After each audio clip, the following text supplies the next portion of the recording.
Good morning. This is Father Stephen Kelly from St. John's Church, Detroit. We're continuing our series of daily morning meditations where we generally look at one or another of the lessons that are assigned for morning or evening prayer, what's known as the daily office lectionary. Today for Wednesday, let's take a look at the lesson that's assigned for evening prayer, the first lesson, and we're right back to that book of Ecclesiastes, where the writer is talking about how the philosophy of life is that all life is vanity, it's chasing after wind. So we're at chapter 2, beginning at verse 18. Yea, I hated all my labor which I had taken under the sun, because I should leave it unto the man that shall be after me. And who knoweth whether he shall be a wise man or a fool? Yet shall he have rule over all my labor wherein I have labored, and wherein I have shown myself wise under the sun. This is also vanity. Therefore I went about to cause my heart to despair of all the labor which I took under the sun. For there is a man whose labor is in wisdom, and in knowledge, and in equity. Yet to a man that hath not labored therein shall he leave it for his portion. This is also vanity, and a great evil. For what hath man of all his labor, and of the vexation of his heart, wherein he hath labored under the sun? For all his days are sorrows, and his travail grief.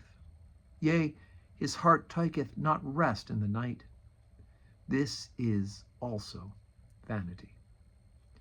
There is nothing better for a man than that he should eat and drink, that he should make his soul enjoy good in his labor.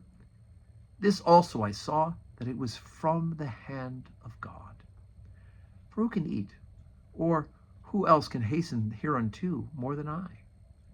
For God giveth to a man that is good in his sight wisdom, and knowledge, and joy. But to the sinner he giveth travail, to gather and to heap up, that he may give to him that is good before God. This also is vanity and vexation of spirit. Okay, maybe it's part of that getting old. Remember yesterday I mentioned Timothy, when Paul tells Timothy, do not let people despise your youth. And I'm realizing I'm not that young priest anymore. I'm now 58 years old, not old in the big picture, I think, but older. And I start to think about things like this, like the labor that we do, it could be vanity, right? There will come a time, 40 years, 50 years from now, when, with the exception of maybe my picture on the wall and my name on a plaque, if the parish even continues to exist, God willing, nobody will know me, right? Except for my name and a black and white photo, right? And yet this is for what I labor, because I love God, I love his church, and I love the people of St. John's. So, so I don't always agree with a writer for Ecclesiastes, and yet at the same time, it is going to pass on to someone else. There'll be other people who will come behind me, be rector of this parish, and God willing, they too will be faithful and not change the teachings or the doctrines of the church.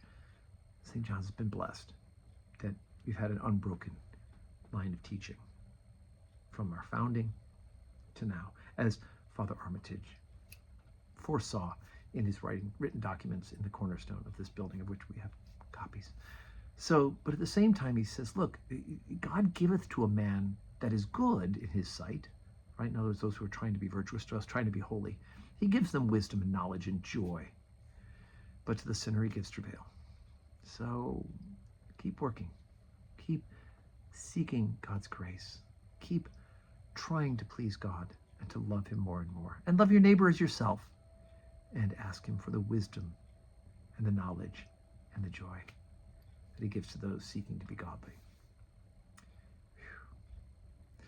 So today is Wednesday, a wonderful Wednesday, of course, 12:15 Holy Communion, 4 o'clock evening prayer, and God willing, we'll see you in church at that 12:15 service or evening prayer, or watch where you're watching this morning meditation. And may God grant you a wonderful Wednesday full of blessings.